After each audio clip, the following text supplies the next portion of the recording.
Alors,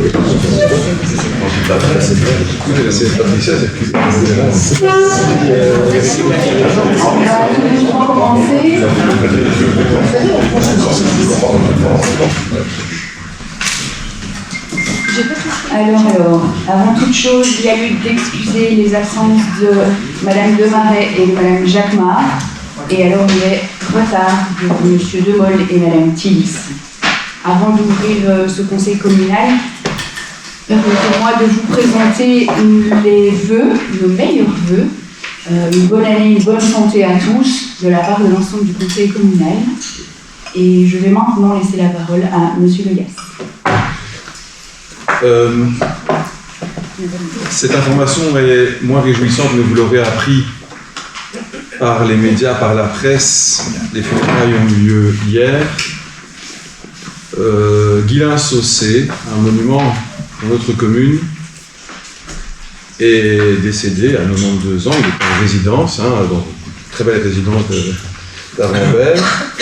Et j'aurais voulu, avec votre accord si vous le permettez, pour honorer sa mémoire, que nous marquions une minute de silence. Guylain a quand même été facteur dans notre commune, tailleur de pierre, responsable de la Royale Harmonie communale, en tout cas membre actif, membre fondateur du Rail, président du Nautilus, membre actif du Rail Tyrolien, conseiller communal, je l'ai dit, je crois. Enfin, il a fait 1001 choses, mais c'est surtout en sa qualité de conseiller communal que je vous propose de marquer un moment de silence.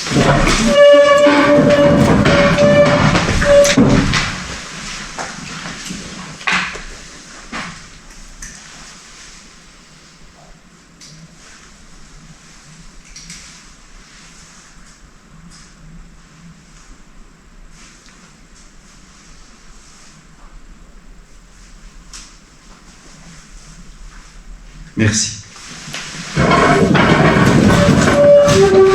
À mon tour, au nom du collège, je voudrais, après la présidente, vous présenter nos meilleurs vœux de joie, de bonheur pour l'année 2026 et d'engagement communal et d'implication locale. Un peu d'amour et de tendresse aussi, pas nécessairement au conseil communal, mais enfin encore pourquoi. Voilà pour les infos, je n'en ai pas d'autres. Madame la Présidente. Merci.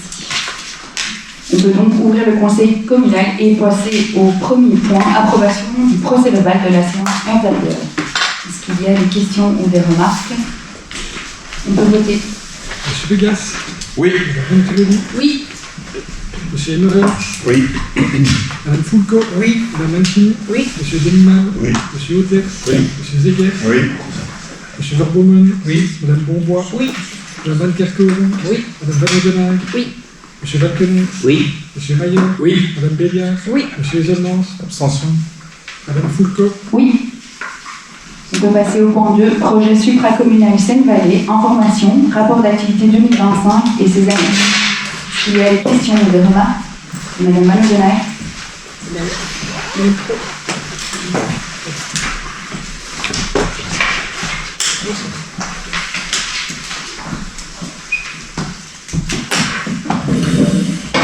Alors, à la lecture du rapport de cette année, une attention particulière est portée aux actions menées en lien avec la valorisation des producteurs locaux et des hébergements, ainsi que leur visibilité dans les différentes communes partenaires. La lecture de ce rapport a suscité plusieurs questions de notre part. Premièrement, pouvez-vous nous préciser si la coordinatrice du projet Seine-Vallée a été formellement conviée par la commune aux événements locaux mettant en avant les producteurs et acteurs du territoire? Nous pensons notamment à des initiatives telles que la foire de l'Arcade ou encore le marché des producteurs organisé par la Fille de son Père, événements comparables à ceux auxquels la coordinatrice a été associée dans d'autres communes partenaires.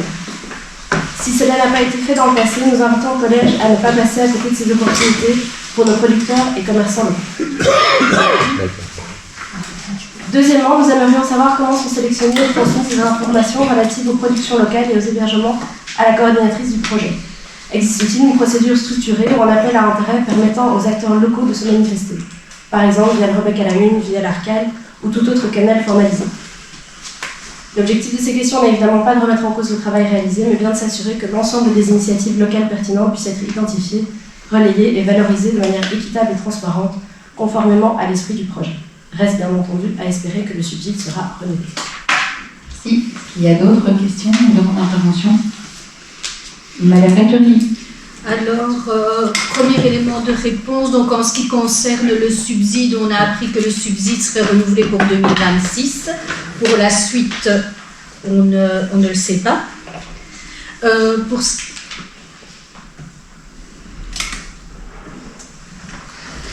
Pour ce qui est, donc elle est informée des initiatives, et en ce qui concerne le site et des producteurs locaux, donc il y a eu un contact, je pense en 2023, avec la commune, donc qui a relayé toutes les informations dont elle disposait à ce sujet. Et par ailleurs, la coordinatrice de Seine-Vallée est venue également au PCDR, à une réunion du PCDR, donc pour présenter le site, la démarche, et diffuser l'appel via les membres de la CNDR aux producteurs locaux afin qu'ils fassent le relais vers les producteurs locaux au cas où certains ne seraient pas repris sur le site ou pas venus. On peut lui suggérer effectivement de peut-être relancer des appels, et on peut les relayer via nos réseaux sociaux par exemple, s'il y a de nouveaux producteurs, pour qu'ils puissent se faire connaître. Merci. Il y a d'autres questions, demandes d'intervention? Merci. On peut passer au point suivant, le point 3, subside aux associations, dossier supplémentaire pour 2026, proposition de modification de la répartition. Est-ce qu'il y a des questions ou des demandes d'intervention? On peut voter. Monsieur Bédas. Oui. Madame Venturelli. Oui. Monsieur Demol. Oui. Monsieur Emery. Oui. Madame Fulco. Oui. Madame Mancini. Oui. Monsieur Delimal. Oui. Monsieur Hôtel. Oui. Monsieur Zeguet. Oui. Monsieur Bordeman. Oui. Madame Bonbois. Oui. Madame Van Kerkhoven. Oui. Madame Van Oudenark. Oui. Monsieur Valkener. Oui. Monsieur Maillard. Oui. Madame Béliard. Oui. Monsieur Ezelmans. Oui. Madame Fulco. Oui. Le point 4, deuxième modification budgétaire 2025, décision de l'autorité de tutelle, information. Il y a des questions ou des demandes d'intervention? Monsieur Maillard. Oui, merci. Le bonus à l'exercice propre est revu à la hausse en passant à la louche 1 700 € à 129 000 €. D'après le document que j'ai vu, pouvez-vous nous confirmer qu'il s'agit bien d'une correction qui fait suite à une sous-évaluation des additionnels au précompte immobilier? Justement, je n'ai pas bien compris, c'est pour ça que je pose la question. Monsieur Légas. Lorsque nous recevons des informations, on doit les intégrer comme telles. Et donc, l'information que nous avions de l'administration en charge de cet enrôlement fiscal nous a donné un chiffre qu'ils ont corrigé, c'est-à-dire qu'ils nous ont donné un autre ultérieurement. Sauf qu'entre-temps, nous avions voté le budget. Et donc la région wallonne, sur base du dernier chiffre connu de sa propre administration, nous sommes, a réformé notre budget. Mais nous n'aurions pas su faire autrement, on s'est basé sur le dernier chiffre en notre possession. Ce qui est un peu cavalier comme méthode, mais soit. Dans le cas présent, c'est entre guillemets positif, pu être exactement l'inverse. Imaginons que ce soit l'inverse, et qu'on ait, après réformation de notre budget, non pas 120 000 au lieu de 1700, mais moins 120 000, là il y a un souci, parce que c'est eux-mêmes qui imposent l'équilibre. Et donc c'est eux qui ont sous-évalué. Non, ils estiment et réestiment, estimer ce genre d'imposition, que ce soit l'IPP, mais ici en l'occurrence les additionnels sur son compte, les comptes immobiliers, c'est toujours difficile, parce que c'est une situation qui est évolutive, et c'est aussi fonction de l'enrôlement effectif. Donc toutes leurs estimations sont très très fluctuantes, et c'est pire encore au niveau de l'IPP. Le cadastre est relativement figé ou stable, relativement. L'IPP, ben forcément, c'est en fonction des revenus des gens. Et donc c'est très difficile. C'était l'enquête confort qui montrait. Ouais. Donc pour mémoire, Michael a raison de le souligner, mais comme ça l'information est la plus complète possible. En son temps, il n'y a pas eu de péréquation cadastrale, hein, mais il y a eu ce qu'on a appelé, enfin ce qu'ils ont appelé, et ce qu'ils nous ont suggéré de faire, avec insistance, c'était encore à l'époque où c'est le fédéral, l'administration fédérale qui enrôlait, du moins à l'initiative. Ils nous ont donc suggéré de faire une enquête dite confort, parce qu'il y avait encore sur la commune plus d'1 millier de maisons, sans sanitaire et sans salle d'eau, enfin, administrativement, et sans chauffage. Voilà. Et donc on a écrit à toutes ces personnes concernées, quelques 12, 13, 1400 courriers, et ils ont répondu honnêtement, j'imagine, pour la plupart. Et donc ils ont vu leur cadastre augmenter. Merci. Est-ce qu'il y a d'autres questions? Peut-être encore pour préciser, notre directrice financière elle a pris un contact avec l'autorité de tutelle pour qu'il ne réforme plus dans ces cas-là nos textes, parce que c'est très embêtant. De toute façon, on aurait enregistré la recette de compte. Je veux dire, la commune n'a pas commis de faute au moment où le conseil a adopté le budget, puisque les chiffres n'étaient pas en notre possession. Donc, je veux dire, réformer sur cette base-là, ça implique que chaque fois qu'on travaille sur certains documents, sur certains chiffres, puis c'est réformé. Quand on fait le travail suivant, on se base sur des chiffres qui ont été réformés, c'est beaucoup plus compliqué. Donc, ils ont accepté qu'on intègre ça soit dans les comptes, soit en modification budgétaire, si ça arrive en cours d'exercice. Donc, ces bonnes ou ces parfois mauvaises nouvelles seront intégrées avec un peu de retard. Merci. Merci. Est-ce qu'il y a d'autres? Monsieur Demande. Oui, donc juste pour compléter l'info, si je comprends bien, ça veut dire que théoriquement, pour garder le budget à l'équilibre, vous devriez faire une dépense de 100 000 euros. Si bien, ça n'a rien à voir. Ça, c'est bon, je vais le penser.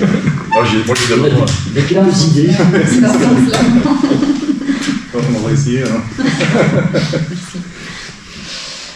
On peut passer au point suivant, point 5, texte 2026, approbation par la tutelle, information. Il y a des questions ou des demandes d'intervention? Monsieur Balconnier. Oui, merci. Nous notons donc que la tutelle a émis 2 remarques par courrier. Et donc nous souhaiterions savoir si ces remarques ont été actées et si vous entendez adapter les 2 règlements pour lesquels la tutelle fait des remarques en tenant compte de celles-ci et dans quel sens. Alors, nous notons aussi que ces remarques de la tutelle n'apparaissent pas dans la délibération. Et donc on se demandait si c'était pas intéressant de mettre quand même une référence à ces remarques dans la délibération. Merci d'abord. Merci. Monsieur Legas. Sur l'aspect délibératif et formel, je laisserai le directeur général répondre. Concernant les remarques de la tutelle, je pense l'avoir déjà mentionné, mais c'était peut-être pas dans un autre Sénat. L'une d'entre elles est erronée, puisqu'ils font référence au règlement relatif aux déchets ménagers, et ils insistent singulièrement sur le fait que les commerçants, ou les commerces, c'est le mot exact qu'ils utilisent, ne figurent pas dans notre réglementaire. Moi j'ai été relire notre réglementaire, ils figurent bien dedans. Donc ils ont sauté la ligne, ou ils ont lu en diagonale, ou trop vite, ou commerçant, commerce, c'est pas la même chose, je sais pas. Mais c'est une erreur de la tutelle. Alors après, tout le monde peut se tromper en ce qu'on fait la tutelle, hein, que ce soit clair. Donc on ne va pas rectifier un texte qui ne correspond pas à l'erreur qu'ils ont vue, mais qui n'est pas. Si je peux m'exprimer ainsi. Pour l'aspect formel, quant à la délibération, j'aime autant que le directeur général fait. On peut le préciser, il faudrait le préciser au regard des taxes concernées. Donc si vous lisez les délibérations, mais le conseil est informé, c'est une simple information qu'on doit donner au conseil. Et on informe que les règlements de taxes sont devenus exécutoires par expiration du délai de tutelle. Donc c'est un peu dur d'insérer le fait avec remarque. Ils sont devenus exécutoires, qui ne remarquent pas, ils le sont. Donc c'est plus un problème de rédaction si on veut aller viser, pour une des 2 remarques qui effectivement pour moi n'est pas avérée. Et la deuxième, c'est uniquement sur les visas de la délibération. Donc en général, on ne corrige pas. C'est lors du vote suivant qu'on adapte le règlement en essayant de remettre les bons visas.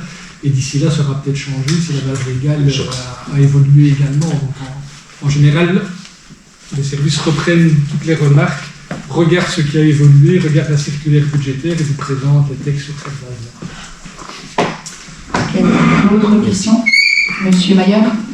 Oui, tant qu'à parfaire ma culture générale, quand on dit qu'ils sont devenus exécutoires par expiration du délai de tutelle, ça veut dire que la tutelle avait X temps pour donner son avis, que ce temps est dépassé, donc c'est réputé favorable. C'est ça. D'accord. Enfin, ils sont approuvés. Oui. C'est courant ça comme situation? Je pense que c'est cette fois-ci. Non, je pense que c'est. D'habitude, pas, ils nous les approuvent.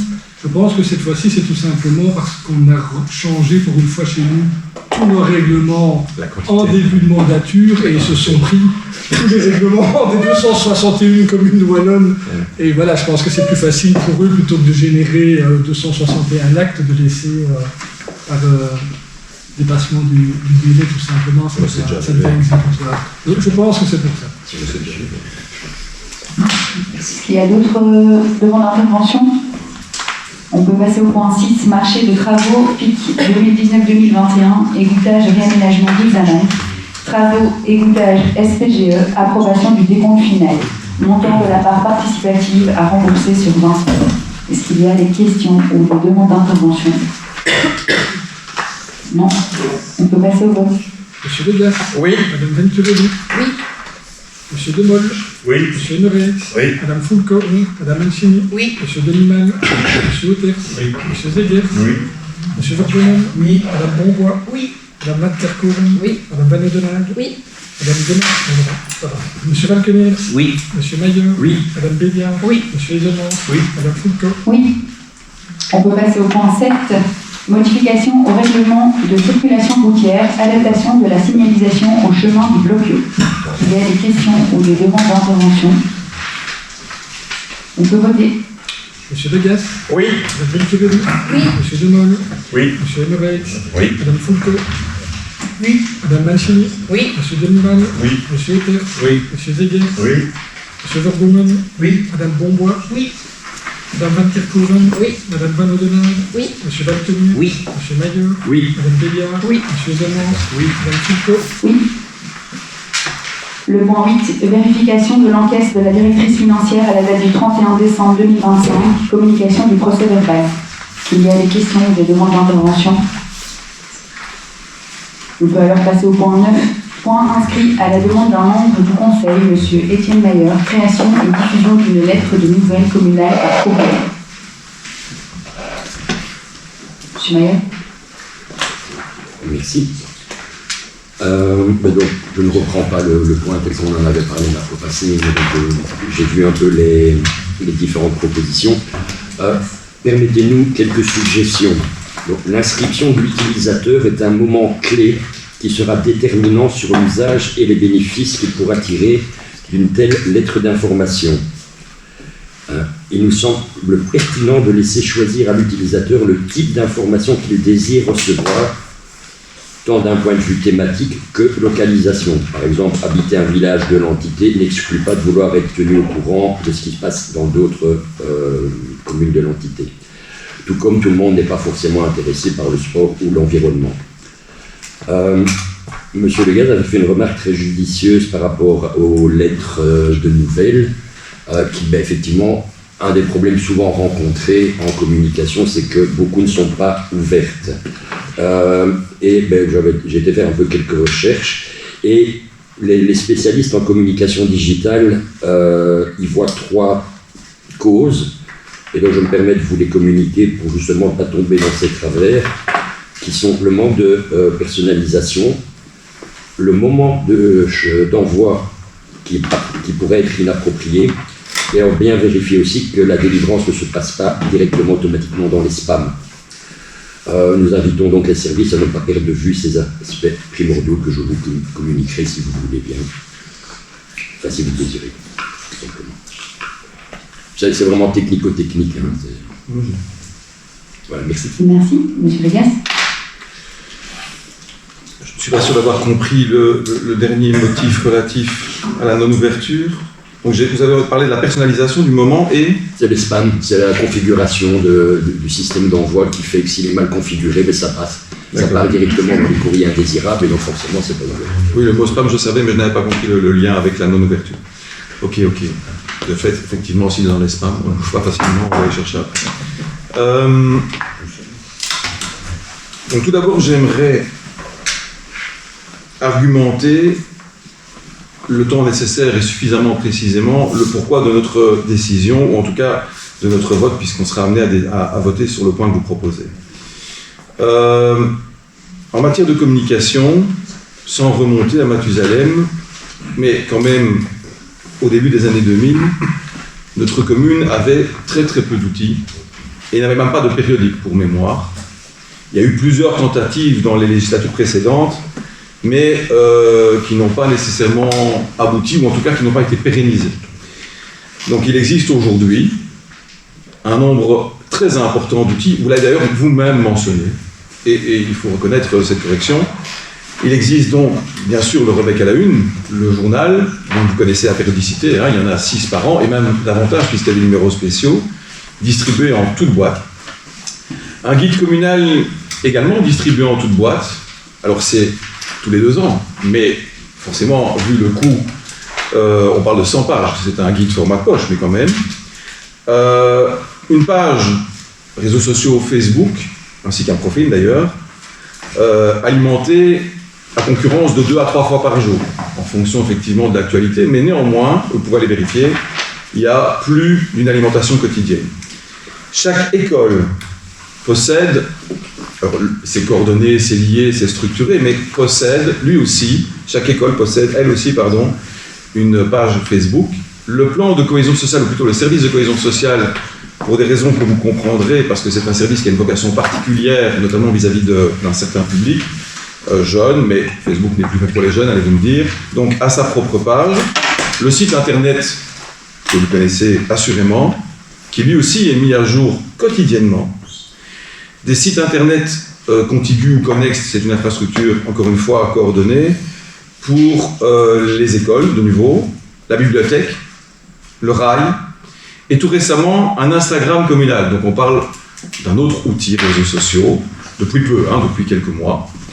Une brochure spécifique distribuée, mais cette fois en main propre, non pas en toute boîte, à des publics spécifiques, à des occasions déterminées et à l'accueil. Je pense à la brochure senior, au guide sport, à la brochure du centre culturel de Rebec, sachant que le centre culturel, par ailleurs, dans le Rebec à la une, a ses pages spécifiques. Des affiches, selon les besoins et les activités, qu'il s'agisse d'objectifs nature, du PCS, de l'urbanisme ou d'autres services ou d'autres actualités. Des communiqués de presse réguliers, même si la presse n'a plus la vocation qu'elle avait il y a 2 décennies. L'organisation aussi de conférences de presse, la gestion de la communication de crise, même si au moins on a à communiquer sur le thème, au mieux c'est évidemment. La réalisation de revues de presse, mais celle-là à l'attention des mandataires, des membres du personnel spécifiquement. La réalisation et la distribution de kits de communication aux nouveaux habitants. L'alimentation quotidienne de l'écran Lumiplay, excusez-moi de l'appeler ainsi, mais c'est comme ça qu'on l'appelle, paraît-il, situé à l'ancienne gare.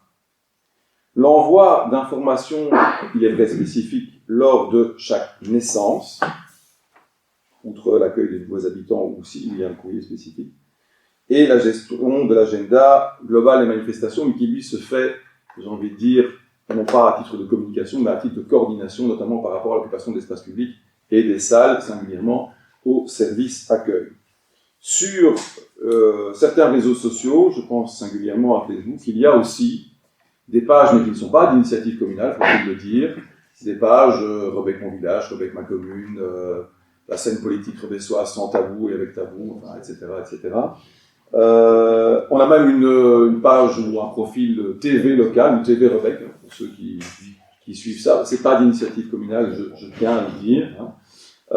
Comme le plan qu'on reçoit tous les 3 ans n'est pas d'initiative communale non plus, vous avez un plan, c'est un promoteur, un privé, particulier, qui fait la démarche, etc. C'est parfois compliqué parce qu'il nous demande des informations, mais il ne les répercute pas forcément et on n'a pas des bons à tirer pour corriger, et parfois il y a des erreurs. J'oubliais aussi la TV communautaire qui a sa propre page ou son propre profil, je pense à TVcom. À ce sujet, ils sont venus récemment à la commune, je ne sais pas si vous avez remarqué, certains ont vu ça, j'en suis sûr. La couverture de Télécom n'est pas toujours exceptionnelle et on s'en plaint. Les extrémités en général d'une province s'en plaignent. Il se fait qu'on est une province banane, mais nous on est vraiment, je ne sais pas si on est à la queue ou de l'autre côté, mais de la banane. Et pour la petite information d'ailleurs, TVcom, comme M. Zimmermann est venu ici, pour ne pas le citer, le rédacteur, le rédacteur, chef et directeur, il m'a rappelé personnellement, que le montant versé à Télécom était de 50 centimes par habitant. Et quand il comparait avec les TV communautaires voisines d'autres provinces, sachant que le secteur est un peu malmené en ce moment en termes de configuration et financement, eh bien, les provinces voisines payaient jusqu'à 5 à 6 fois plus pour pouvoir financer la télé communautaire. Voilà, petite histoire.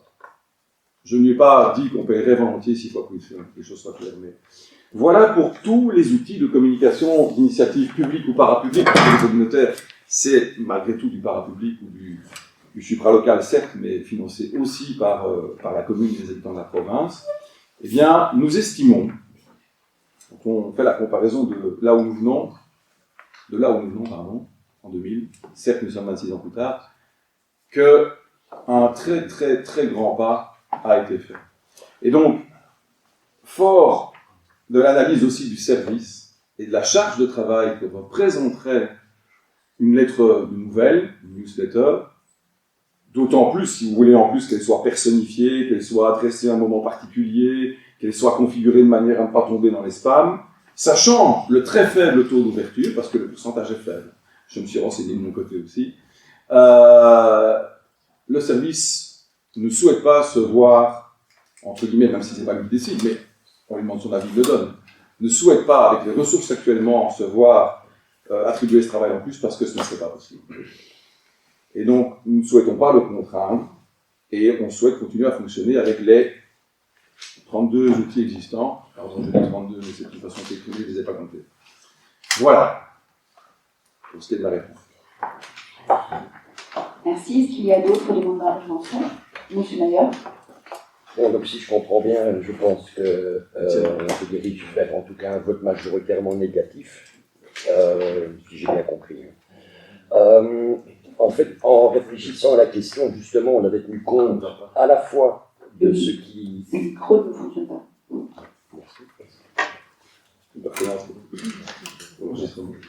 On m'a pas entendu, monsieur. Qu'est-ce que tu disais? On avait justement tenu compte, comme on l'avait dit, qu'il y avait déjà beaucoup de choses qui étaient faites, mais qu'on avait quand même remarqué qu'il y a quand même dans la population une complainte, alors qui est parfois exagérée. Je parlais du gars qui était juste derrière l'affiche et qui me disait on n'avait rien dit. Et qu'effectivement, on se disait que cette solution, à nos yeux, à notre estime, et clairement, on n'est pas à la place du service communication, n'aurait pas dû occasionner trop de travail, dans le sens que le contenu de cette lettre est déjà rédigé. Quand on le met sur le site internet de la commune, quand on le met sur Facebook, il ne faut pas rédiger quelque chose de nouveau. Donc il y a vraiment des outils qui permettent d'aller pomper tout ça et de générer automatiquement une lettre de nouvelles sans... J'ai pas dit sans rien faire, hein, mais voilà, maintenant j'entends bien la réponse des services administratifs, j'entends votre note. Donc, s'il n'y a pas d'autres demandes d'intervention, on peut passer au vote. Monsieur Degas? Non. Madame Bentelli? Non. Monsieur Demol? Non. Monsieur Lemerens? Non. Madame Foucault? Non. Madame Mancini? Non. Monsieur Denmal? Non. Monsieur Hôtel? Non. Monsieur Deguet? Non. Monsieur Verdeman? Non. Madame Bonbois? Non. Madame Van Kerkhove? Madame Van Odener? Oui. Monsieur Valkener? Oui. Monsieur Mayer? Oui. Madame Béliard? Oui. Monsieur Redmans? Oui. Madame Foucault? Non. On peut passer au point 10. Pour inscrire à la demande d'un membre du Conseil, Monsieur Étienne Maillard, stationnement à proximité du pont du TGV. Monsieur Maillard. Alors, je ne ferai pas comme pour le point précédent, je ne vais pas préjuger du vote, mais quand même un petit peu. Nous tenons donc à remercier de toute façon, quoi qu'il en soit, quel que soit le résultat du vote, à remercier les différents services pour les travaux accomplis qui viseraient à améliorer la sécurité routière sur notre commune. Si nous avons bien compris, le refus de supprimer toute place de stationnement à cet endroit est justifié par un besoin de place de parking à proximité de l'entrée de l'autoroute. Voilà. En première lecture, je me dis, attendez, pourquoi est-ce qu'on doit se garer près de l'autoroute? Effectivement, une très bonne raison me semble être le covoiturage. Donc, permettez-nous de vous suggérer de compléter le panneau proposé avec une mention covoiturage. De même, dans la même dynamique, permettez-nous de vous informer de l'existence de programmes informatiques gratuits permettant une vitrine web d'offres et de demandes de covoiturage. Autogéré, donc pas de travail supplémentaire pour l'administration si ce n'est lors de l'implémentation, et qui ne pourrait que enrichir le site internet communal déjà bien riche. Merci. Merci. Monsieur Legas.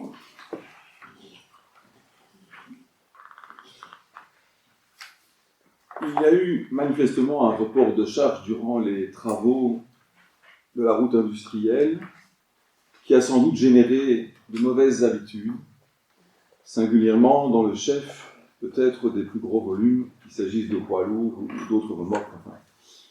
Et donc, nous avions été interpellés, mais je l'avais signalé lors d'une discussion précédente, nous avons été interpellés effectivement au même titre que vous l'avez été. D'ailleurs, nous avons déjà été interpellés, mais vous le mentionnez, précédemment par la SNCB, hein, puisque d'aucuns se garaient sous le pont du chemin de fer, alors que c'est strictement interdit légalement, même s'il n'y a pas de panneau ad hoc, nul n'est censé ignorer le code de la route. Ici, la police, comme le service mobilité et d'autres services qui ont été sollicités, ont émis des avis, parfois tout en nuances, parfois évolutifs, sur la pertinence ou pas d'interdire le stationnement d'un bout à l'autre. Sachant que déjà, au niveau d'un carrefour, fût-il giratoire ou pas d'ailleurs, il y a une interdiction aussi réglementaire via le code de la route dans les 5 premiers mètres, donc dans l'amorce. Ici, la proposition que nous faisons en séance est quelque peu différente, parce que nous avons un problème récurrent avec les poids lourds, ou plus exactement avec le stationnement de poids lourds, de gens qui travaillent ou pas sous l'entité, qui logent ou pas sous l'entité, qui y sont domiciliés ou pas, qu'il s'agisse des 2 nationales ou du pied de l'autoroute. Et il y a d'autres endroits, d'autres que moi vous en parlerez volontiers, notamment au plateau de la gare. On a là aussi créé, parce qu'il y avait une surlongueur, on a créé 2, si pas 3 emplacements qui ont été maintenant matérialisés pour les poids lourds, qu'il s'agisse de tracteurs avec remorque ou juste de tracteurs, qu'ils soient frigorifiques ou pas, enfin, je vous passe tous les détails et toutes les sortes de véhicules. Donc ici, effectivement, dans un premier temps, nous souhaitions et nous proposions d'interdire le stationnement de poids lourds et de strier les amorces pour ne permettre que le stationnement de voitures. Force est de constater, et j'y passe comme vous assez régulièrement, plusieurs fois par jour, qu'il y a quand même des poids lourds qui s'y stationnent, et pas uniquement en nocturne pour abandonner leur tracteur ou leur remorque, mais aussi pour attendre, parfois le chauffeur est dans la cabine, dans le tracteur, pour attendre un appel, que ce soit un appel des carrières ou un appel de la brasserie ou que sais-je. Le moteur ne tourne pas pour autant, mais il est dans la cabine. J'ai même été au contact avec certains d'entre eux ces jours derniers pour avoir un maximum, pour bien comprendre la démarche qui est la leur et professionnellement la contrainte aussi qui est la leur. Et donc ce que nous proposons, au final, c'est effectivement de réserver le stationnement côté Vierge, donc du côté du Haras, aux voitures, et exclusivement aux voitures. Le covoiturage, on pourra, le cas échéant, l'ajouter. Je n'ai pas le numéro du panneau ad hoc en tête, je ne sais pas si Michael le connaît. Enfin, à titre personnel, je n'ai pas l'inconvénient de le mentionner, mais pour le policier, c'est difficile le contrôle du covoiturage ou pas, que soit. C'est un signal. Alors, par contre, nous vous proposons néanmoins de conserver un emplacement, et je crains qu'on ne sache pas mettre 2 poids lourds, ou alors il faut 2 petits, un emplacement poids lourd, ou en tout cas autoriser et ne pas exclure donc le stationnement des poids lourds, outre les voitures, de l'autre côté, donc côté du giratoire. En termes de lisibilité, ce n'est pas exceptionnel. Vous ne me situez pas? Donc si vous prenez cette amorce et cette zone de stationnement, qui est sur la gauche, donc elle n'est même pas sur la droite, elle est sur la gauche quand on vient du giratoire, la zone de stationnement, pour partie est avant les 2 ponts, et pour partie est après. La partie après, on exclurait les voitures, parce que là, c'est encore plus accidentogène. On exclurait les camions, pardon, parce que là, c'est encore plus accidentogène. Les grands volumes sont vraiment problématiques en termes de visibilité. Mais à l'inverse, de l'autre côté, on permettrait encore, à ce stade, et il faudra évaluer le stationnement poids lourd, notamment pour ces fameux poids lourds en attente. Il y a un souci, et nous en sommes bien conscients, je pense que la police le mentionne dans son avis, l'an dernier, c'est le trafic descendant de l'A429 qui vient de Tournai à Enghien et qui vire sur Bierge. Parce que la zone de stationnement étant bien sur sa droite, et si le volume est trop imposant du tracteur et de la remorque, ça masque quelque peu la visibilité. Donc ici, ce qui vous est proposé à ce stade, non pas en test, en décision, mais qu'on doit évaluer, c'est de fractionner ou de dédier les 2 zones différemment. L'une pour les voitures, côté Vierge, et l'autre, en excluant les camions, et l'autre pour les voitures et les camions, parce que ça vient soulager malgré tout, la zone de stationnement camion qui n'existe pas, elle existe sur la route industrielle sur la droite de la route industrielle, hein, pas sur la gauche, la route de Connasse qui devient route industrielle, non, la route de Biège qui devient route industrielle, pardon, parce qu'il y a un nombre important de camions et on va avoir un port de charge. Si on l'interdit là, et que de fait la police fait respecter, parce qu'il faut-il encore qu'il y ait des sanctions, des contraventions, on risque d'avoir un port de charge. Donc on voudrait évaluer d'abord le dispositif tel qu'on vous le propose aujourd'hui. Ça mérite réflexion et c'est complexe. Hein. La réflexion n'a cessé d'évoluer et je crois qu'elle est encore à évaluer le cas échéant. Assurément. Monsieur Maillard. Merci. Mais, effectivement, je pense que la solution proposée est une demi-solution, dans le sens que, effectivement, ça paraît judicieux, c'est-à-dire notre demande d'empêcher les camions de se garer là où vous prévoyez de l'empêcher. Effectivement, ça dégagera la visibilité par rapport aux gens qui sortent de l'autoroute. Par contre, continuer à autoriser à proximité du rond-point, quand bien même les 5 mètres seraient striés, ça continue à entraver clairement la visibilité dans le rond-point. Et effectivement, comme vous le disiez très bien, sur la droite, il y a une zone dédiée, réservée aux camions. Pas plus tard que tantôt, elle était remplie de voitures. Monsieur Legas. Alors, je ne partage pas votre avis, mais nous pouvons partager un désaccord, il n'y a pas de souci. Hein. Quand on rentre dans le rond-point et qu'on vient de Biège, celles et ceux qui sont dans le rond-point et qui s'engagent pour sortir du rond-point, pour passer sous l'autoroute, ne sont certainement pas gênés au niveau de la ville. Donc là, je ne partage pas votre point de vue, ou alors je n'ai pas bien compris. On est d'accord, oui. Ok, comme ça va. C'est dans l'autre sens. Mais dans l'autre sens, oui.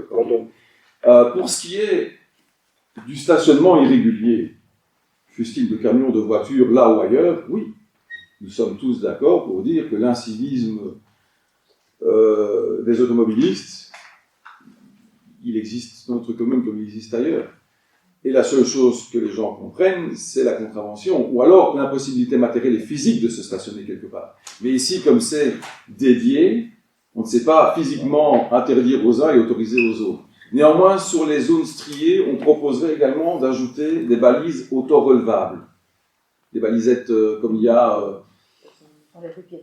ouais, enfin, c'est des trucs qui sont en plastique, assez rigides, avec un axe qui est mobile. Donc quand on passe dessus, elle s'abaisse. Vous voyez ce que je veux dire? Ou sinon, on peut prendre des balisettes comme il y a sur l'autoroute à Halle, mais comme vous avez pu constater, il les remplace plus tous les mois. Est-ce qu'il y a d'autres questions, demandes d'intervention? Madame Akerkoven. En ce qui me concerne, il y a quand même deux problèmes. C'est-à-dire qu'il n'y a pas de passage pour traverser si on se gare, premièrement, pour traverser et pas de trottoir. Et deuxièmement, il est interdit de se garer en dessous des ponts, effectivement, au cas où le camion prend feu. Mais en général, il y a toujours une partie du camion qui se trouve en dessous du pont et une partie qui est hors de la zone. Et quelque part, si le camion prend feu, même à 3 mètres, il créera un problème à l'infrastructure ferroviaire. Et donc, quelque part, ce lieu, je comprends qu'il faut une zone tampon, mais ce n'est pas l'idéal, même en test. Merci. Monsieur Legas. Je ne dois pas vous rappeler, Mme Van Kerkhove, que la problématique du charroi et du stationnement au poids lourd a déjà été abordée, par vous-même d'ailleurs, et ce n'est pas effectivement le rôle de la collectivité locale que de créer des zones de stationnement pour poids lourds. Si on devait faire un calcul de ce que ça nous coûterait en fondation, en parachèvement, voire en clôture, voire en système de parquage, et puis on nous proposera de le privatiser, preuve que ce n'est pas une vocation communale. Néanmoins, nous avons tenté d'hiérarchiser, d'organiser là où nous pouvions, en accord tantôt avec le SPW, tantôt avec nous-mêmes, c'est plus facile, des zones dédiées aux poids lourds. On peut nier le fait qu'il y a des poids lourds et un besoin, mais il existe. Et le long de la route industrielle, qui a été réfectionnée, le coup, enfin vous le connaissez, il y a quelques emplacements. Ici, si on peut en conserver 2, ou 1,5 en fonction de la taille du véhicule, il nous semble que ce n'est pas inintéressant et inutile. Alors, il y a toujours un risque. toujours, hein, le risque de l'incendie d'un véhicule, fût-il électrique ou pas, vieux ou pas, mal entretenu ou pas, il existe à tout moment, sur toutes les voiries, dans toutes les zones de stationnement, dans tous les parkings. Ici, il est proposé quand même de strier, enfin c'est déjà fait pour partie, mais de strier les amorces de part et d'autre, en ce compris côté pont. Sur le schéma, d'ailleurs, c'est clairement matérialisé. Donc, en ce compris côté pont, il est prévu de strier, de pont à la fois de l'autoroute et du TGV, mais enfin, il est prévu de strier. Et les balisettes que je viens d'ajouter. Donc, ce qui permettrait physiquement de ne pas avoir un poids lourd à moins de 5 mètres de l'amorce du pont. Voilà. Mais on évaluera ensemble, si vous le voulez bien, et on peut en reparler volontiers. Hein, on va faire plus que bien le pouvoir, on va le demander. Mais je voulais proposer. Merci. Il y a d'autres questions ou demandes d'intervention? Et donc, Monsieur Mayer. donc, juste pour aller dans le micro, donc s'il y avait moyen de remettre ce point déjà à l'ordre du jour, je ne sais pas, dans un an, ou enfin, de se fixer un délai pour l'évaluation. Ouais, fixons une clause de rendez-vous, alors il faut se laisser effectivement un temps raisonnable. Hein. Oui. Mais oui, un quadrimestre, un semestre, une année, pourquoi pas. À votre bon plan. Est-ce qu'il est prévu des interventions policières pour voir un petit peu si c'est respecté ou pas? Monsieur Guess. La zone de police, mais je n'ai pas m'étaler ici sur le fonctionnement de la zone de police, ce n'est pas l'objet, mais la zone de police a plusieurs unités et est structurée en plusieurs services. Il y a un service dit de circulation, un service d'intervention, il y a l'antenne locale, mais tous peuvent, le cas échéant, verbaliser le contrevenant. Donc, je ne doute pas un seul instant que la police passe régulièrement dans cette zone. Je puis le demander, mais je ne peux pas leur ordonner et leur donner une séquence et un quota, ça je ne peux. Mais leur demander, d'ailleurs je l'ai déjà fait, que les choses soient claires, ça déjà fait. Madame Ledonac. J'ai peut-être pas entendu la réponse qui a été apportée sur la première inquiétude soulevée, qui était le côté accidentogène, puisque si j'ai bien compris, la deuxième zone après le pont serait une zone de stationnement pour voitures, même de covoiturage. Donc comment les conducteurs de voitures vont-ils rejoindre un trottoir qui n'existe pas en traversant sur un passage public qui n'existe pas en toute sécurité? Vous n'avez pas entendu la réponse que je n'ai pas formulée. Et je n'en ai pas. Si on doit aller plus avant, faire un trottoir continu, il y a un passage pour piétons, je crains que là, on aille beaucoup trop loin. L'idée n'est pas d'encourager à ce point d'aller se garer dans cette zone, parce que, enfin, comme moi, vous constatez que c'est sur la gauche, sinon sur la droite. Donc le stationnement sur sa gauche, encouragé avec un trottoir et un passage pour piétons, enfin, très sincèrement... Non, mais alors faut-il en faire des législations? D'où l'évaluation. Oui, maintenant, sur la droite, si je peux encore ajouter un mot, sur la droite, donc quand on est côté giratoire, après le silo du SPW, sur la droite, au pied du talus, là où se trouvent les panneaux comiques tous les 6 ans, eh bien, ce n'est pas non plus une zone infrastructurée avec trottoir, cheminement, etc. On est dans la gadoue, enfin, à peu près.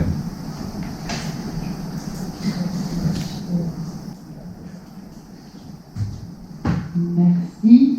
Nous pouvons donc passer au vote en prenant en compte donc, ce que M. Lelias a détaillé. Donc c'est bien 5 mètres de chaque côté, 28 autoroulants et limitation aux voitures avec incitation au covoiturage pour la partie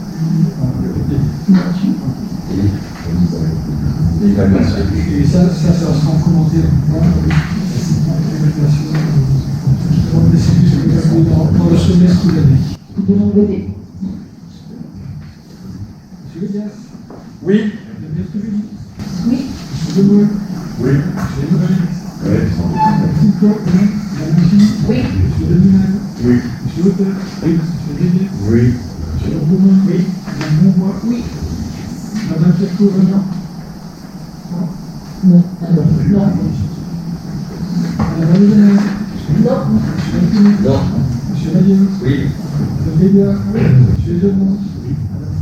Oui.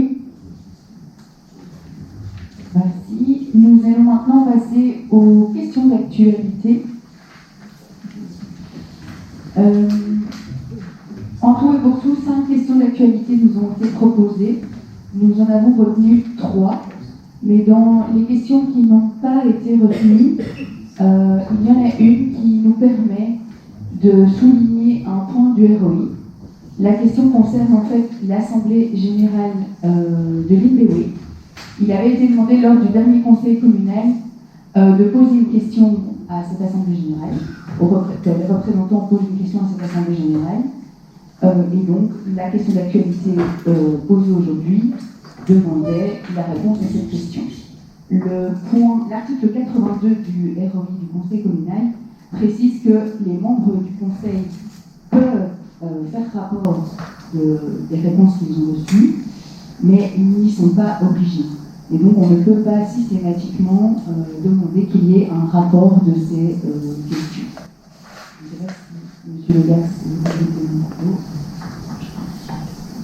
Réglementairement, c'est évidemment parfait. Je n'ai pas à ajouter un élément réglementaire, mais je voulais rappeler par contre, et vous en souviendrez assurément, que chaque fois je vous invite à assister aux assemblées générales des intercommunales, parce que tout qui est conseiller communal, même s'il n'est pas délégué et représentant officiellement, peut assister à une assemblée générale et peut prendre la parole et poser des questions. Donc on ne va pas refaire les assemblées générales qui se déroulent à 27 communes et autant de représentants, c'est 5 en moyenne, par 5 par commune. On ne va pas faire chaque débat ici. Maintenant, si vous le souhaitez, comme le règlement le prévoit, on peut avoir un rapport, mais il faut savoir que ce rapport est un rapport écrit, qui peut être débattu certes, mais qu'il est écrit a priori. Alors, il n'est pas obligatoire et il n'est pas systématiquement écrit, mais a priori, c'est bien de ça que je vous parle. Ça voudrait dire qu'on demande à un des 5 représentants, voire aux 5, de rédiger conjointement à 10 mains ou pas un rapport écrit qu'on débattrait, qu'on évoquerait ici. Parce que vous vous rendez compte de ce que ça représente comme charge et comme temps. Moi, je pense qu'il est, c'est mon avis, mais il est quand même plus pratico-pratique et plus pragmatique, pardon, d'assister aux assemblées, puisque vous avez tout à fait le droit, en ce compris, de poser les questions que vous souhaitez poser. Voilà, telle est ma suggestion. Déjà faite. Madame Leguenay. Puisqu'on parle de l'AG de l'INBO singulièrement, en tout cas en ce qui me concerne, parce que j'étais parmi les 3 membres qui étaient présents, et que j'ai posé des questions, s'il y a le souhait d'avoir un petit rapport écrit, je n'ai aucun souci avec ça, parce que j'ai bien évidemment pour les notes. Merci. Monsieur Magnus, oui. Ah ben non, je voulais même insister sur le fait, bon j'entends bien, effectivement j'avais déjà entendu la fois passée et je reconnais très volontiers que ça ne m'a pas du tout convenu.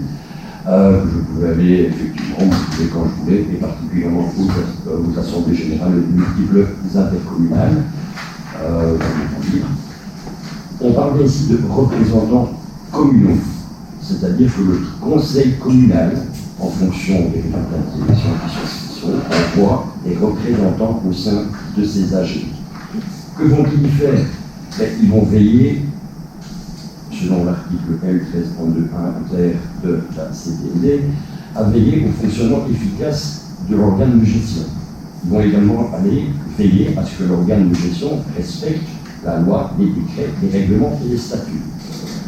Donc il est donc impossible de remplir ces missions sans pouvoir poser des questions, qu'elles soient issues d'un débat au conseil communal, d'une interpellation, d'un rapport, voire d'une inquiétude politique. Par ailleurs, le même code précise qu'un rapport annuel, comme vous venez de le dire, peut être fait, effectivement, tout à fait facultativement, par les représentants communaux lorsqu'une décision ou un acte de l'intercommunal ne garantit pas l'intérêt communal ou général, pose un problème de légalité ou s'écarte des objectifs de la structure. Là, ça devient une obligation. Et c'est là que ça devient évidemment comique, c'est que ces conditions sont bien sûr sujettes à interprétations diverses. J'avais parlé des textiles non réutilisables. Est-ce que c'est une question d'intérêt général? Est-ce que c'est une question d'intérêt communal? Effectivement, là, on n'est plus dans l'interprétation au cas par cas.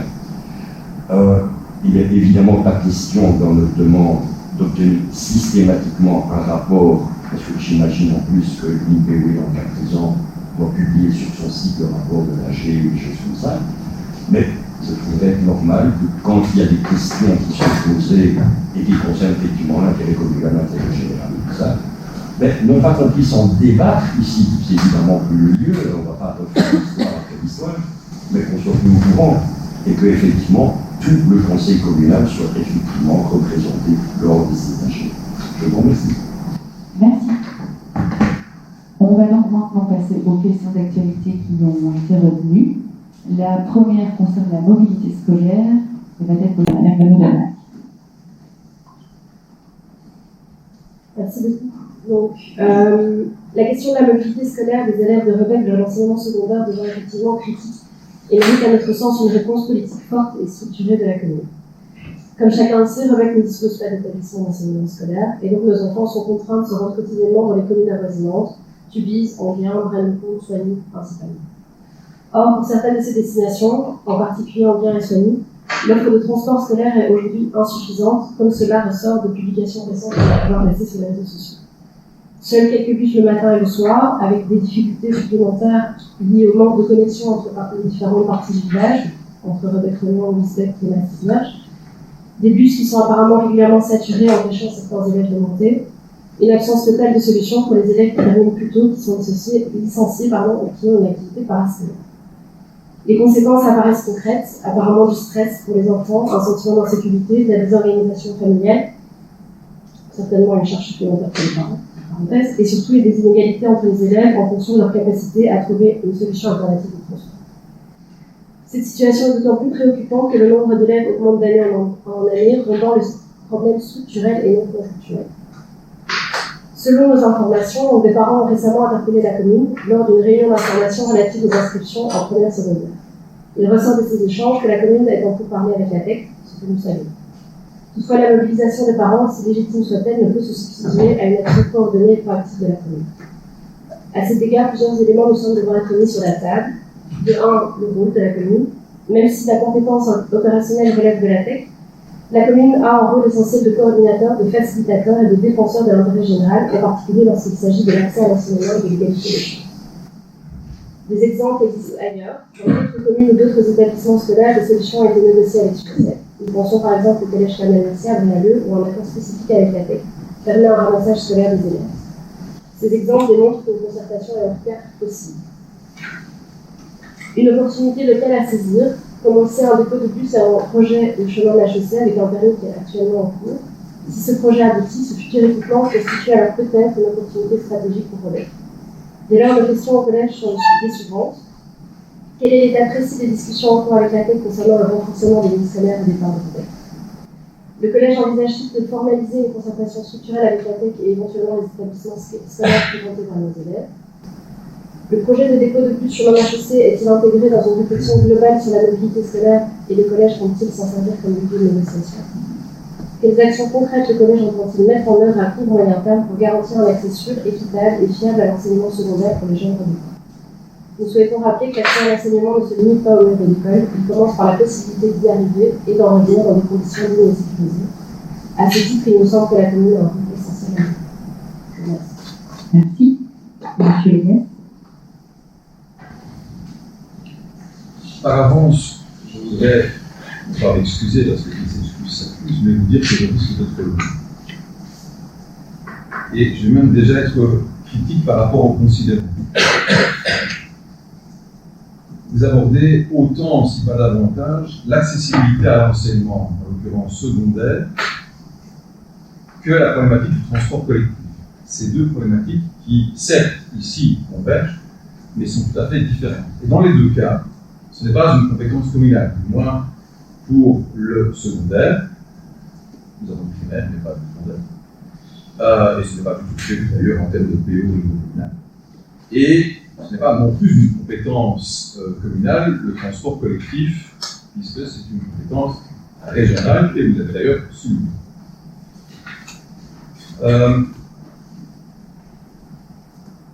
Que nous ne possédions pas d'enseignement secondaire ne veut pas dire que les enfants sont contraints de se rendre dans une ville plutôt qu'une autre.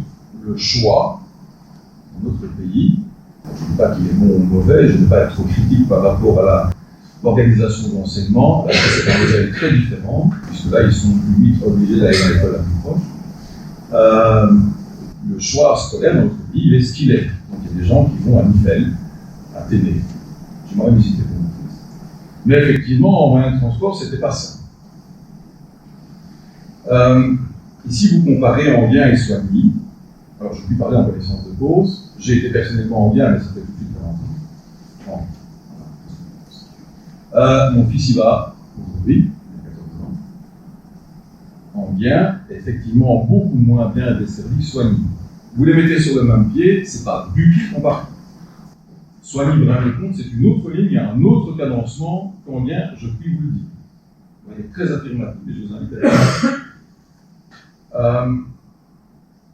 Qu'il y ait une absence totale de solution pour les élèves qui terminent tôt, alors ça je peux vous dire que c'est le cas. Mais c'était déjà le cas il y a 20 ans, et demain, si on doit organiser un cadencement de bus ou solliciter le TEC pour organiser un cadencement de bus en fonction de l'absence des profs et de la libération des enfants qui peuvent quitter l'école, on n'a pas fini. Ce problème me paraît insoluble, sauf à garder les enfants à l'école pour les parents qui n'acceptent pas qu'ils sortent. Mais les moments où on accepte que son enfant puisse sortir, et le moment où il est libéré parce qu'il y a un prof d'absent qui n'a plus cours, c'est la responsabilité du parent. Il est un grand-parent, un voisin, un ami proche, ou qu'il ait une totale confiance en son enfant, qui rentre en stop autrement. Ce que j'ai fait et ce que je peux faire à mon tour. Que les parents aient interpellé la commune, je peux vous dire qu'il y en a deux ou trois, qui effectivement ont interpellé la commune pour savoir ce qu'il était possible de faire en termes de lien, de contact avec le TEC. La commune, je l'ai dit, n'a pas de rôle, mais peut évidemment intervenir. Et nous sommes intervenus. Nous sommes intervenus à de nombreuses reprises. Et vous avez pu le voir et le retrouver sans doute dans les télés du collège, mais je peux vous les rappeler. Nous avons même été contactés en son temps par le TEC quand il s'est agi de faire leur plan de transport pour les années 24-25, c'était en 23, mais c'était pour les années qui suivaient. Et nous avons eu des contacts donc, avec le TEC, nous avons répondu à leurs questions. Plan de transport qui n'a pas abouti. Plan de transport qui a été remis en cause dans un très grand nombre de communes et par des utilisateurs, et qui n'a jamais abouti et été mis en œuvre. C'est le 7 mars 2023 que le SPE avait transmis à la commune son projet donc avant le lancement de cette phase d'études pour le plan de transport. Le collège a eu toutes sortes de remarques. Et le collège a d'ailleurs fait remarquer déjà à l'époque que la commune de Rebec, sur ces deux axes, était fortement lésée parce que le projet qui nous était proposé par le TEC était très restrictif et supprimait toute une série de cadencements et de morceaux de ligne. Nous avons décidé d'émettre des remarques négatives par courrier le 21 avril. C'est dans le collège du 20, la veille, donc c'est parti rapidement. Et nous avons insisté sur le maintien de la liaison Tubis-Rebec-Braine-le-Comte-Soigny en dehors des heures de pointe. Parce qu'au niveau des heures de pointe, il y a un cadencement élevé, un nombre élevé de véhicules, même si j'entends, mais c'était déjà le cas par le passé, parfois ils sont un peu remplis en effet. Et nous avons argué du pôle médical, notamment de soignants. Nous avons aussi insisté à l'époque par ce même courrier sur la création d'une liaison entre les villages de Canastre-Rebec vers la gare d'Émuyères. Pour d'autres motifs. Qui, malheureusement, n'a pas été retenu. Et nous avons aussi insisté sur le fait que Rebec était la seule commune à ne pas avoir d'accès au réseau structurant, notamment la création d'un arrêt chaussée de Mons sous la route de Bruxelles aurait pu être intéressant par rapport au réseau express à Nivelles. Mais là, je reviens à ce que j'ai dit tout à l'heure par rapport à Nivelles. C'est en janvier 24 que la commune a assisté à une réunion avec le service public de Wallonie. Nous avons rappelé nos désaccords et nos priorités et insisté lourdement sur ce que je viens de vous dire précédemment. Le TEC a changé d'organisation, d'autres contacts, d'autres équipes et un plan de transport qui n'a pas abouti. Aujourd'hui, avec cette nouvelle équipe et cette nouvelle collaboration, les choses ont évolué différemment, fort heureusement. le TEC a demandé le maintien, il a conservé le maintien de ce qui fonctionnait, et ça apparaît toujours dans un PV de collège, nous l'avons répercuté. Donc le nombre de trajets sur la ligne 116 reliant Soigny à Tubize a été maintenu. Par contre, il y a eu la fin de la liaison entre Tubize et Halle, en tout cas qui a été revue à la baisse, car le taux de fréquentation des SACE, qui avançait les chiffres, on peut les croire, il n'était pas important. Sachant par ailleurs que la liaison vers Halle peut se faire en train. La ligne 472 reliant Enghien à Halle a été divisée en deux lignes, la 472 et la 471. La première reste dans son état actuel avec le même cadencement, tandis que la deuxième vient quelque part renforcer et relier Enghien à Tubize via Vierge. En décembre 2025, donc c'est récent, une nouvelle réunion a eu lieu à Wavre pour présenter donc, le nouveau groupe de travail et la suite de la procédure qu'ils ont fait évoluer. Nous sommes toujours dans l'attente du procès verbal de cette réunion, qui devra faire l'objet d'un passage au collège communal et peut-être même au conseil communal. Je pense que dans la procédure, mais on vérifiera. Et puis on peut l'aborder d'initiative, même si ce n'est pas obligatoire de faire la procédure, donc le délai de cette réunion, et on pourra à ce moment-là en parler. En ce qui concerne la concertation avec le TEC et les établissements scolaires, je peux vous dire que les établissements scolaires eux-mêmes ont de réelles difficultés à avoir un dialogue permanent construit. Vous savez aujourd'hui comme moi que les TEC, les transports en commun dans ce pays en général, sont soumis à une forme d'austérité ou en tout cas à une forme de rigueur budgétaire. Ils étaient dans la bouche, ils n'ont pas mis aujourd'hui. Je ne suis pas sûr que demain ils aient des moyens complémentaires importants. Donc tout est question d'arbitrage et d'économie. Il est difficile d'avoir un représentant autour de la table, vraiment. Mais nous n'avons pas ménagé notre peine. Par contre, concernant le dépôt, nous ne mélangeons pas tout. C'est un opérateur privé qui roule, non pas en régie, mais en sous-traitance pour le TEC, qui se voit allouer des slots, des lignes avec des cadencements. Donc on ne peut pas faire chantage ou conditionnalité excessive, voire abusive, entre un permis délivré d'urbanisme pour un opérateur privé pour son dépôt et une meilleure liaison ou un meilleur cadencement. Ça ne se peut. Ça, c'est pas un levier. Je ne peux même pas l'énoncer, je ne voudrais pas l'énoncer, ce serait tout à fait inadéquat ou inopportun. Donc ne mélangeons pas les gens, c'est vraiment autre chose. Par contre, signaler au TEC, et ça, on l'a déjà fait, je viens de vous en faire la démonstration, qu'il y a un moyen d'améliorer le service et d'améliorer le cadencement, et que quelque part l'opportunité du dépôt peut faire lien, mais il faut à la limite le dire, mais peut-être pas l'écrire. On en est là, hein. J'en ai terminé. Pardon. Merci.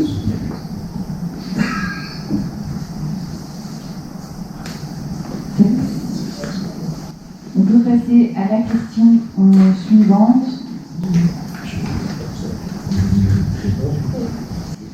Monsieur Mayer.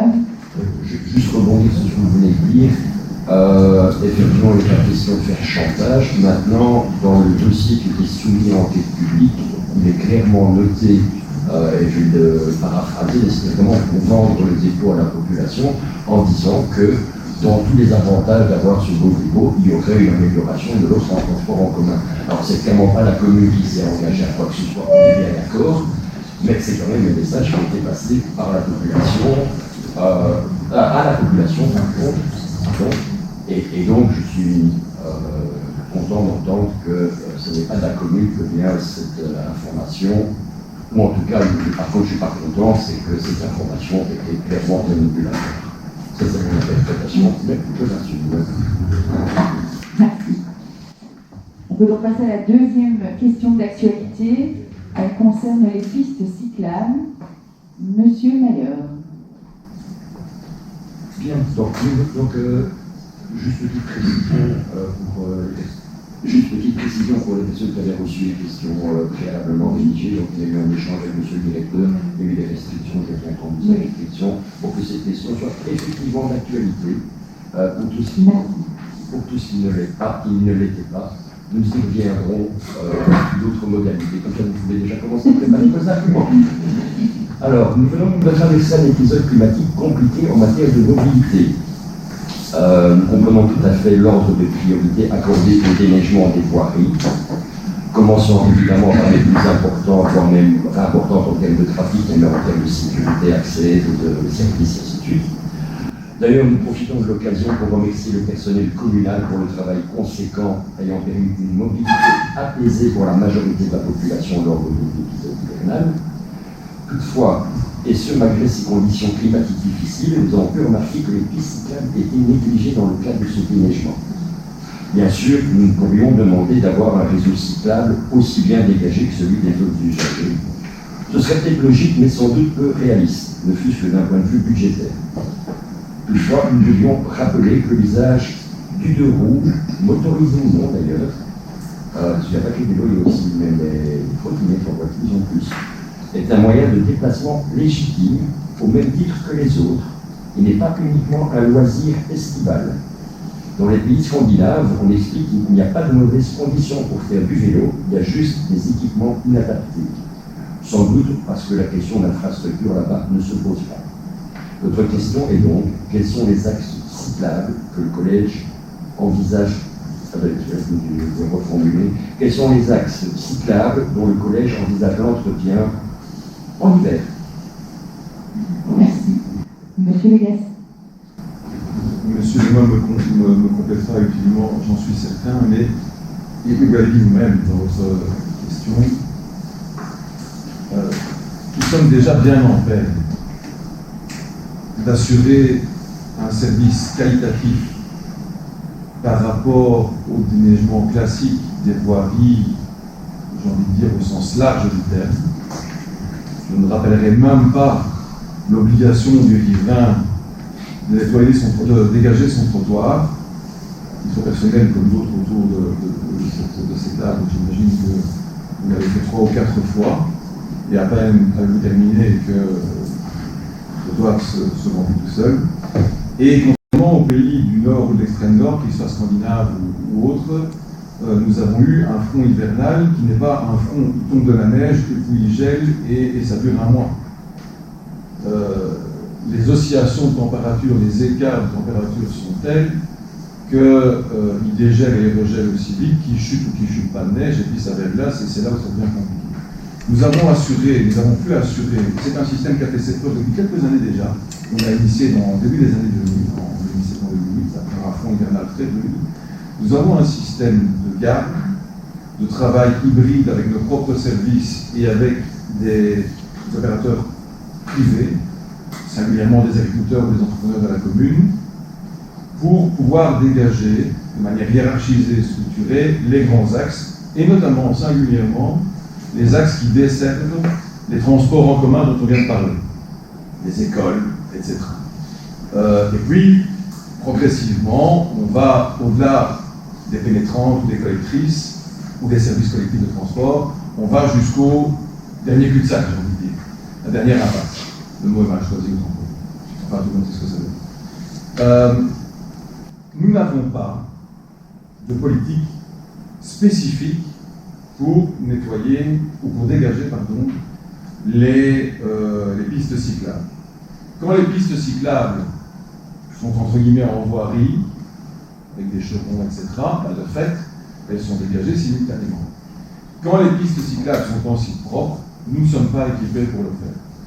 Et aujourd'hui, nous ne sommes pas dans un schéma, je ne dis pas que la question ne peut pas se reposer et être étudiée, mais nous ne sommes pas dans un schéma où on peut se le permettre, tant en termes de ressources humaines qu'en termes de ressources financières, mais ça pourrait être étudié. Cependant, rendez-vous compte, c'est plus de 100 tonnes de sel que nous avons épandues. Je ne vous calcule pas les heures, et vous sauriez d'ailleurs très vite retrouver le coût et le compte, en posant une autre question ou en visitant le compte. Ce sont des chiffres énormes, sachant que le sel épandu, c'est le meilleur moyen d'abîmer globalement les espaces publics, qu'il s'agisse de voiries, de pistes cyclables ou de trottoirs d'ailleurs. Voilà, petite anecdote. Lorsque quelqu'un déblaye son trottoir et met la neige sur la route, ce qui est assez courant, il y a déjà un problème, parce que quand le chasse-neige passe, le chasse-neige il repousse la neige sur le trottoir. Et le riverain rouspète. On en est là. Si vous avez fait la comparaison entre notre commune et les communes voisines lors de ce front hivernal, une fierté, vous avez pu remarquer que ce soit Enghien, Braine-le-Comte, oserais-je dire, mais en tout cas, Tubize, notre commune était bien mieux dégagées, ça c'est dit, ça c'est lu, ça c'est su, que les communes voisines. Mais la perfection n'est pas de ce monde. Alors pour revenir à votre question, et j'en termine, aujourd'hui nous n'avons pas de politique spécifique concernant les pistes cyclables. Monsieur Demont. Comme on a du Maître Gas, au niveau de travaux, en termes de voirie, comme des routes, pour tout ce qui est sous-traitement et pour tout ce qui est personnel communal, comme par exemple les trottoirs qu'on fait, ce sont les trottoirs aux abords des écoles et les écoles. Les pistes cyclables, quand elles sont aussi propres, le même niveau que les voiries, il y a des facteurs qui se font parce que là, on n'a pas fait de les ressources. Mais en termes de pistes cyclables spécifiques, non, parce que le coût,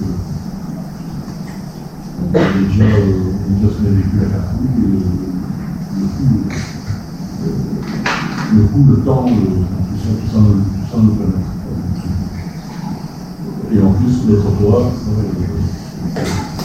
normalement, c'est comme le réservage. Et normalement, vous êtes responsable et vous devez installer des véhicules. Merci. Monsieur Maillard. J'entends bien la situation actuelle. Je voudrais quand même attirer votre attention sur les perspectives d'avenir, vu l'incertitude par rapport au choix de motorisation de voitures, de transport, toutes les perspectives d'avenir à court terme. De plus en plus de Rebecquois les couples avaient 2 voitures, et on laisse tomber une voiture pour un des 2 circuler en vélo.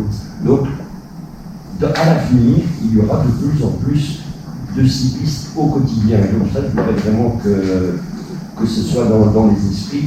La situation est ce qu'elle est maintenant, elle n'est pas simple, elle était très compliquée, et peut-être que les 3 prochaines années, il n'y aura pas une boule de neige et on n'en parlera plus. Donc tout ça, on est bien d'accord. Par rapport au matériel, aux outils disponibles, moi j'ai pu voir une petite, un véhicule électrique, fossoyeux, je connais ça pour faire le parking, tout ça. Je n'y connais rien, c'est pas mon métier, mais ça me semble adéquat pour les pistes cyclables en site propre. Et surtout, l'objet de ma question était, non pas de vous engueuler parce que c'est de ce qui n'a pas été fait, mais de vous demander quels seront les axes de communication de mobilité douce que vous privilégierez plus tard. Ce qui est là maintenant, ben, ok, mais il y a des moments, ben, je vois en haut du Mont Gras, il y a un site propre. Est-ce qu'on va le laisser, ce chaînon manquant, se balader tout seul? Enfin, et là, c'est plus une question générale, mais peut-être on pourra rediscuter, pardon, c'est vrai que je m'emporte, mais j'étais parti sur...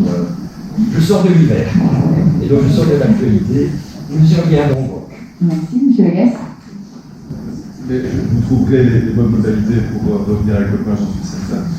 Juste un mot, mais vous ne l'avez peut-être pas observé, les grandes zones urbaines, et lorsqu'il s'est agi, il y a quelques semaines de ce fameux fonds hivernal, la région du Bruxelloise, pour ne pas la citer, avait de réelles difficultés à assurer le déneigement des pistes cyclables, malgré la zone urbaine, les moyens qui sont là, etc.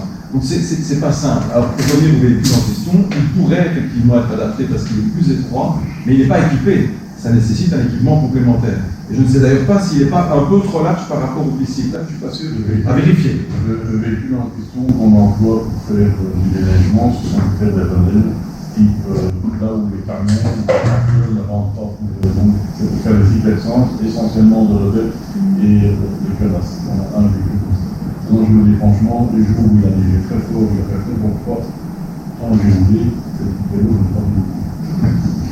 Parce que les pistes, c'était pas dirigé. Il y a moyen de dire à l'endroit où, même si elles sont en souffrance, quand vous avez les chevrons, Ok, merci. On peut maintenant passer à la 3e question d'actualité, qui concerne le suivi sécurité incendie dans les lieux et événements accueillants du public. Elle sera posée par M. Maillard.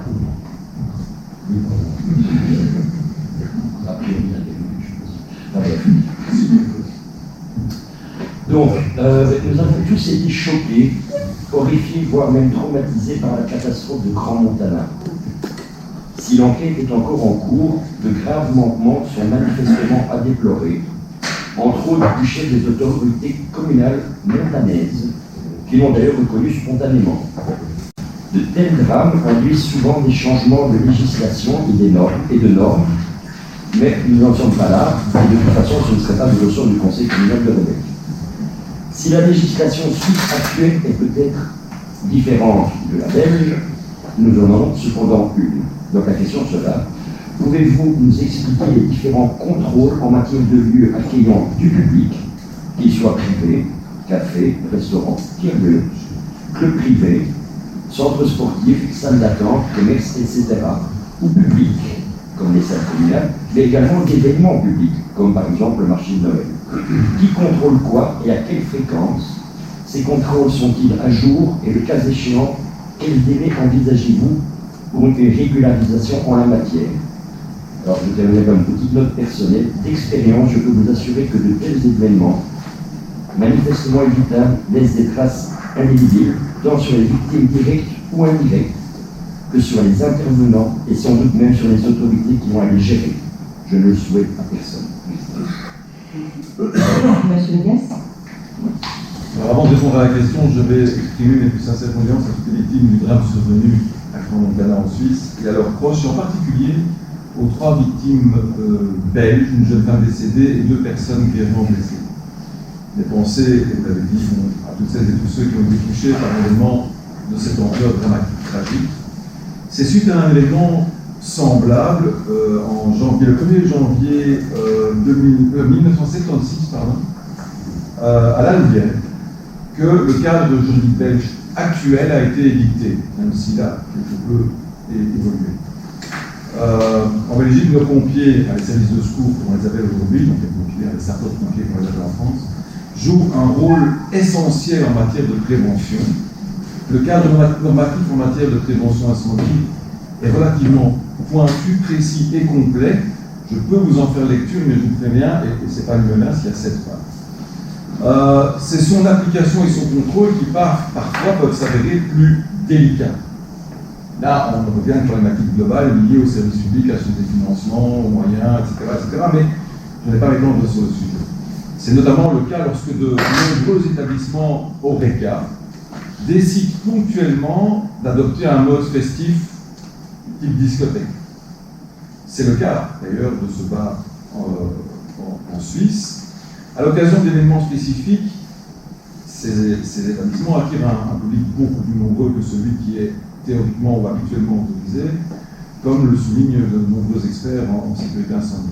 Le principal défi, en réalité, réside alors moins dans l'existence des règles que dans leur suivi effectif et leur respect, et en particulier lorsqu'il s'agit d'événements organisés quelque part sans autorisation préalable ou présentant des modifications temporaires de l'aménagement des lieux. Les réactions récentes de certains établissements Horeca dans d'autres pays en témoignent. Ils ont décidé de ne plus autoriser les feux de Bengale ou des éléments de type pyrotechnique. Dans notre province, le gouverneur a pris un arrêté qui interdit finalement sur tout le territoire, à toutes les communes, d'utiliser des feux d'artifice, pour le dire communément. Alors, c'est bien de prendre l'arrêté, mais après, aller demander aux policiers de service, la nuit de la Saint-Sylvestre, de courir dans tous les sens du village pour attraper le type qui est dans le fond de son jardin, ben voilà, vous vous rendez compte. Comment s'organise aujourd'hui le contrôle en matière de sécurité incendie dans les bars et discothèques? Nous n'en avons qu'un de bar, enfin de café, discothèque, nous n'en avons pas vraiment, on a d'autres types d'établissements.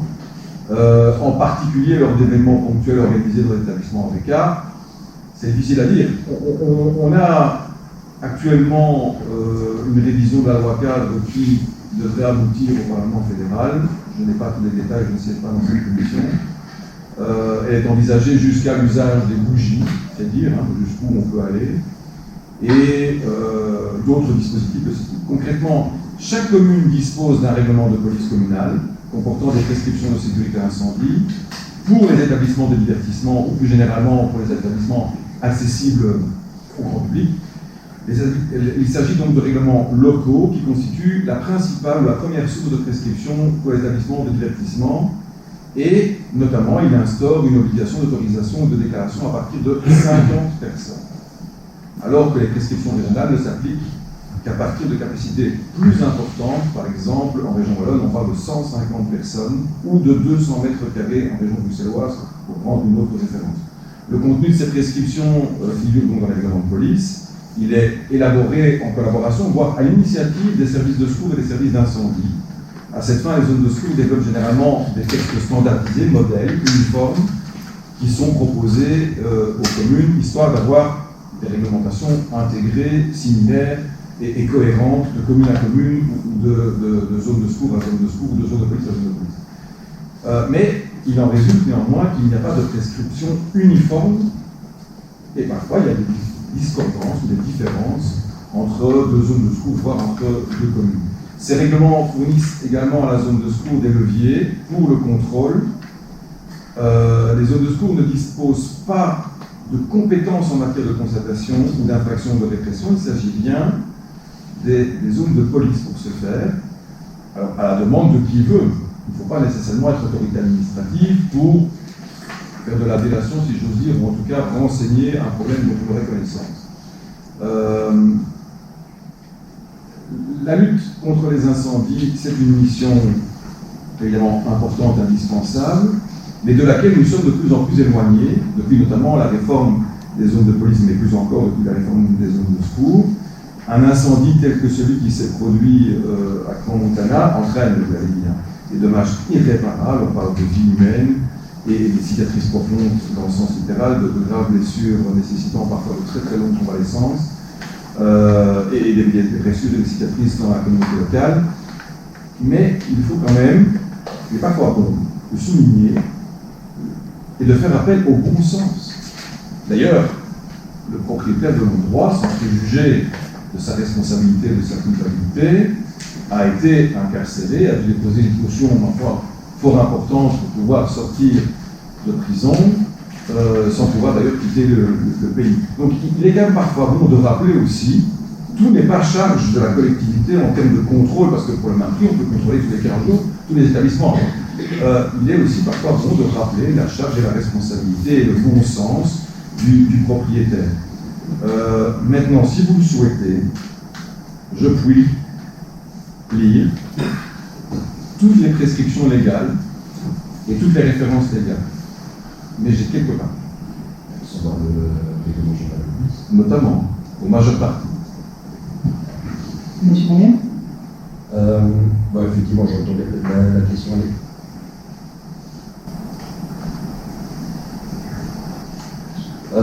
Donc voilà, s'il vous plaît, ne prenez pas comme un enjeu politique, une critique politique, ce qui va suivre. C'est vraiment une inquiétude même personnelle, pardon, vécue de la force. Je voulais revenir au marché de Noël.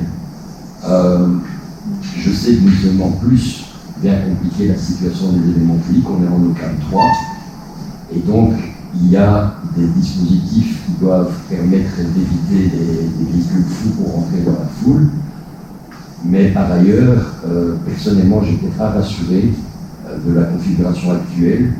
Si pour n'importe quelle raison, que ce soit une explosion, que ce soit même un paniquard dans la foule qui dit il y a peu importe, une panique là-dedans, c'était le carnage parce qu'il y avait des obstacles qui sont légitimes, vu que c'est des obstacles antiterroristes. Mais alors, je ne sais pas comment on pourrait revoir la configuration de tels événements. Enfin, j'aimerais qu'on puisse vraiment, dans l'organe, que les autorités responsables, et qui sont bien sûr accompagnées par des professionnels que je ne suis pas, comme les pompiers, mais de vraiment veiller à... C'est vraiment la gestion, on appelle la gestion du risque, de pouvoir évaluer les choses. Ça n'arrive jamais, sauf le jour où ça arrive. Et donc d'être vigilant. C'était surtout ça, et pas rien pour le marché de Noël, de manière générale, ceux qui relèvent de la responsabilité, ou même tout simplement, je pense que les autorités peuvent aussi avoir un rôle pédagogique. Le fait là, attention, n'oubliez pas que les symptômes, il faut les vérifier tous les 10 ans.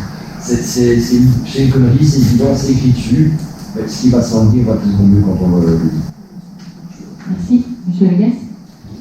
Alors, Dans ce type d'événement, il y a des réunions de coordination dites de sécurité obligatoires, ou en tout cas, à partir d'un certain stade, on peut le faire d'ailleurs pour plusieurs événements qui se déroulent sur l'année.